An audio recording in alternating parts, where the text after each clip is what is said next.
Welcome back everybody to my channel Trinidad and Calgary. Today this video is about the best chocolate in the world. These are secrets that you may have never heard before. Here we go. I want to introduce you to my organic chocolate in Tobago, and it's a little secret hideout. So you would love to drive because it's next to where it's a little fishing village. Exquisite handmade chocolate. As much as 100, 120 degrees. Wow, that's so far. During fermentation, isn't it? During the fermentation. Wow, that's Exactly. really Because when it's fermented, the beans, when they're original, hold on a minute, they look like this.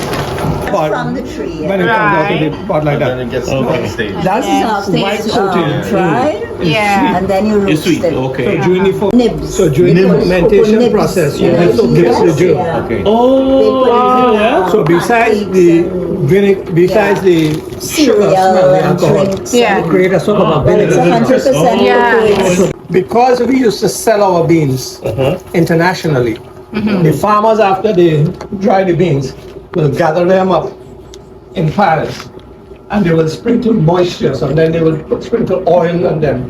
And basically what they will do is they will walk on the beans to polish the beans, so they have that nice bright looking. All right, okay, I see. Yeah, So you add alcohol and you add music. Oh boy, have a party.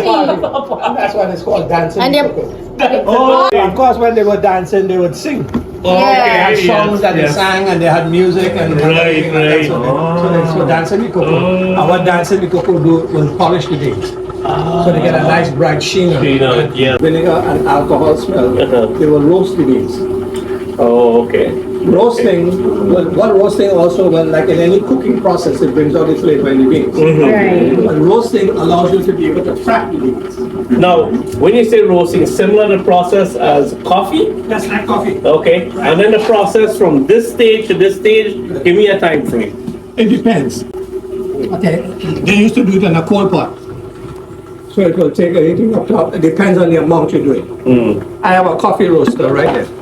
Okay, yes. And that will take 18 minutes to roast Oh, and okay. 12 minutes to cool. Okay. And what roasting does, it allows you to crack the beans. So you want to remove the shell. See. Okay? I And you get see. what's inside. It's called the cocoa nibs. Cocoa what? Cocoa nibs. Nibs. Cocoa nibs. You see, that's what they add in making like ice cream and stuff like that. Right. So this is your cocoa nibs. They made it out of a tree. Oh, a tree trunk. All right, right. Okay, and there was a large staff when they would pound it. Boom, boom. Yeah. When you pounded it, it releases the oils Okay. and it becomes soft. And they will add cinnamon, nutmeg, bay leaf. Spices to give each one different flavors. And they will create Cocoa ball. Oh, okay. Oh, to make cocoa tea. Yes. So this is what Columbus discovered Oh, is that in what you Mexico. discovered? In In Mexico. 1400 when we went to Mexico. Okay. I They were see. drinking cocoa tea. Cocoa. I see. It was At used that mostly time, in ceremonies. they didn't have sugar put in here, right? This has no sugar. No in it. sugar at all. Okay. So this is what they were using.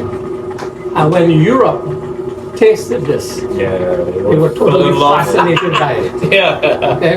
So they used it also in drinking and in medicine, because this has a lot of medicinal values. Yeah. So the Spaniards, who were the largest colonizers in the Western Hemisphere at that time, realized they were onto something. So basically, like anything, like what they did with sugar, and they monetized it. They started Yeah. planting cocoa throughout the Caribbean, Oh. and they planted it in Trinidad in the 1700s. Oh. Oh. And at that time, they planted a kind of cocoa called Criollo. Okay. The Criollo is the most flavorful cocoa in the world, Really? Oh. but susceptible to diseases. Oh. So by the mid 1700, the Criollo that they planted in Trinidad got wiped out by disease. Farmers at that time in Trinidad and Tobago were from Venezuela, because they who brought it over here. They went back to Venezuela they brought back a tree called the forastero, Okay. planted it in between, and created a hybrid called the Trinitarian. Oh, look at that. Like steel pan, Yeah. that was created in Trinidad and Tobago. There's Right. no doubt anywhere you go in the world, that's why it's called Trinitarian. Ah. So it's a hybrid of the Criollo Right. and the Forastero. And the Wow. flavor of the Criollo and the hardiness of the Forest. So Trinitarian was here. Yeah. Over 100 varieties of disease-resistant Trinitarian cocoa. Oh. But in the 1920s, the petroleum industry started up in Trinidad. So the farmers and the workers abandoned the cocoa estates and never went back. So Trinidad, all over the world, all over Trinidad, you see these abandoned estates. Whereas in the 1920s, we were the third largest exporter of beans in the world. Well, there you are, folks. You heard it yourself. Trinidad has produced the best quality and best tasting chocolate in the world. So if you enjoyed this video, give me a thumbs up, subscribe, and click that notification button. And if you would like to see more behind the scenes of how to perfect the chocolate, give me a comment. See you on the next video.